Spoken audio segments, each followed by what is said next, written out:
put the hook bait in with the PVA bag. I'm putting some freebies around so that when the PVA bag lands in the water on the bottom, it will dissolve. Then you'll have the hook bait surrounded by the freebies, so it makes it more attractive.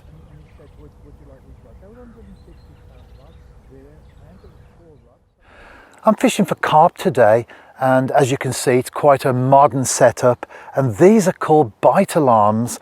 And in my pocket I've got a little receiver so that when the fish picks up the bait, the line goes and you hear that noise and you know that you've got a carp on the end. Now, a lot of anglers consider this to be a lazy type of fishing, but for me, I think there's a lot of skill involved in this. And the great thing about fishing is that it presents to us as anglers lots of variety. My first fish was caught in the 1960s when I was just a young boy, and it was a tiny little gudgeon. Of course, today I'm after bigger fish. This is an all or nothing approach, but that first fish I will never forget because it's what started me off on this path that I'm still walking today in my 50s. But of course, although I've been an angler all my life, I haven't been a Christian for that many years. In fact, 22 years of age when I first came to faith in Christ. And like many people, I believed in God. I believed that there was someone up there, but that God didn't really have an effect upon my life. When the perch hits it, and I think I might have a fish on there, John. Shall we see? Yes. Fish on. Yeah. Very opportune.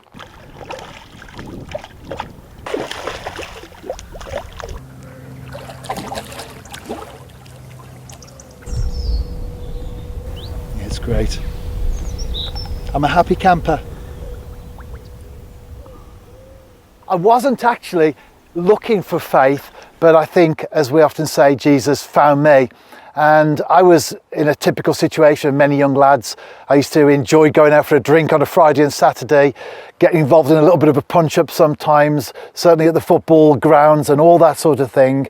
And I came to a point in my life where I realised that I was on a path that was quite destructive. And one day, it was quite a revelationary moment, really.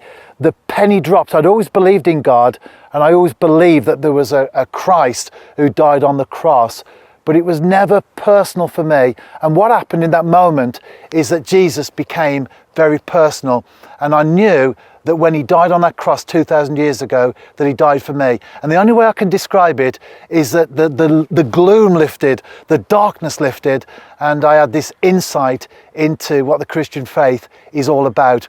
22 years of age, I'd lived on the one side of the fence, I've lived on this side, and for me, there is no comparison. And if anyone is watching this video, maybe you're an angler, and so that's what got you interested in taking a look at this particular clip, but you've never really considered God, or you believe there's someone up there, but you've never gone beyond that. I want to say that exploring faith, giving yourself to Christ, coming into that relationship with God will be the best thing that you can ever do.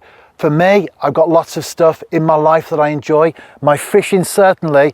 2014, I fished every single day of the year. It was on my bucket list. In fact, it was the one thing on my bucket list. And during the year, including Christmas Day, I managed to get out and do some fishing every single part of that year, every single day of that year. But fishing, football, family, all those things, they're all important. But the centre of my life, without doubt, as I'm often happy to say to folks in conversation, the centre of my life is that relationship with Jesus Christ.